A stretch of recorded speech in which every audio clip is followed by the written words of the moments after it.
అందరికీ నమస్కారం. త్రేతాయుగంలో జరిగిన సంఘటన.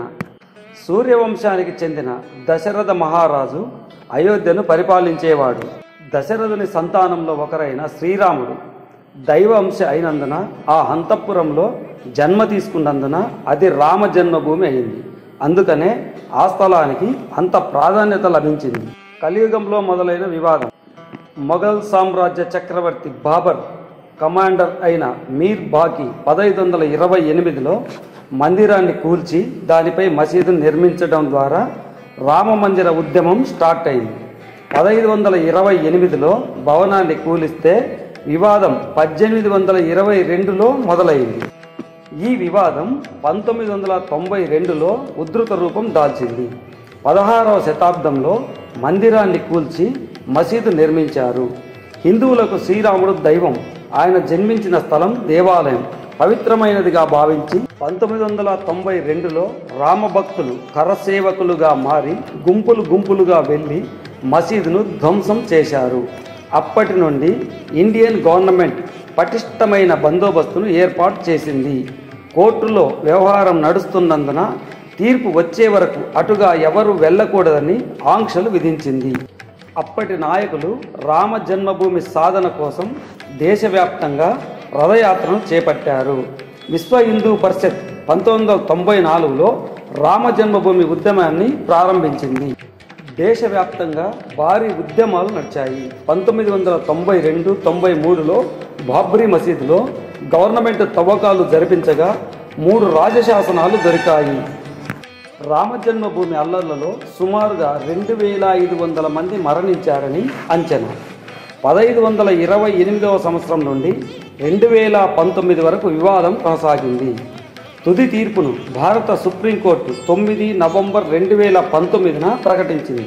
1992 డిసెంబర్ 6వ తారీఖున అల్లర్లుగా మారిన రాజకీయ ర్యాలీలు. అయోధ్యలో 2 ఎకరాల 77 సెంట్లను 3 భాగాలుగా విభజించాలని అలహాబాద్ హైకోర్టు తీర్పునిచ్చింది.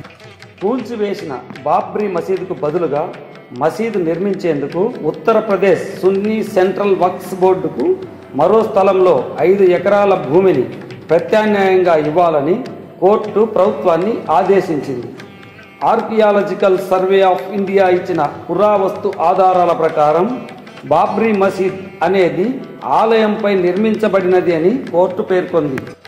తీర్పుకు 15 రోజుల ముందు భారతదేశంలోని కొన్ని రాష్ట్రాలలో సున్నితమైన స్థలాలలో భారీగా భద్రతను పెంచింది. తెలంగాణ ముఖ్య పట్టణం హైదరాబాద్, పాత బస్తీలోని చార్మినార్, మక్కా మసీద్, మతపరమైన ప్రాంతాల్లో 20,000 మంది సిబ్బందిని మోహరింపచేసింది. అయోధ్య కేసులో సుప్రీంకోర్టు 1045 పేజీల తీర్పును పేర్కొంది.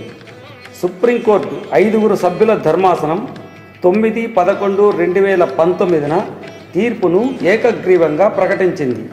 1510-11 మధ్య ఏడీలో గురునానక్ అయోధ్యను దర్శించుకున్నట్లు కూడా పేర్కొంది. రామ మందిరాన్ని నిర్మించేందుకు ట్రస్ట్ ఏర్పాటుకు 3 నెలల సమయాన్ని కోర్టు ఇచ్చింది.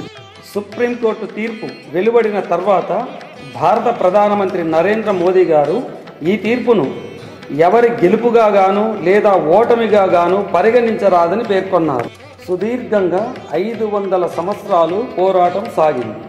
శ్రీరాముడు విష్ణువు యొక్క 7వ అవతారంగా హిందువులు భావిస్తారు. పురాణాల ప్రకారం శ్రీరాముని జననం 10/1/5114 మధ్యాహ్నం 12 గంటల నుండి 1 గంట మధ్యన జననం జరిగిందని చరిత్రలు చెప్తున్నాయి. త్రేతాయుగం, ద్వాపర యుగాల తర్వాత రామ జన్మభూమి కలియుగంలో ఆక్రమణకు గురైంది. కలియుగంలోనే సమాప్తం జరిగింది. త్రేతాయుగంలో జన్మించిన రాముణ్ణి యుగాలు మారిన భారతీయ హిందువులు గుర్తుంచుకొని పూజిస్తున్నారు.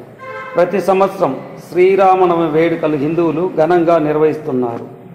రామ జన్మభూమి కూల్చివేసి మసీదుగా మార్చి మళ్ళీ మందిరంగా మారడానికి కేసులు, గలాటాలు, ఉద్యమాలు, కోర్టు తీర్పులు, బలిదానాలు, పోరాటాల తర్వాత 2024లో కథ సుఖాంతమైంది. మందిరం నిర్మించబడింది.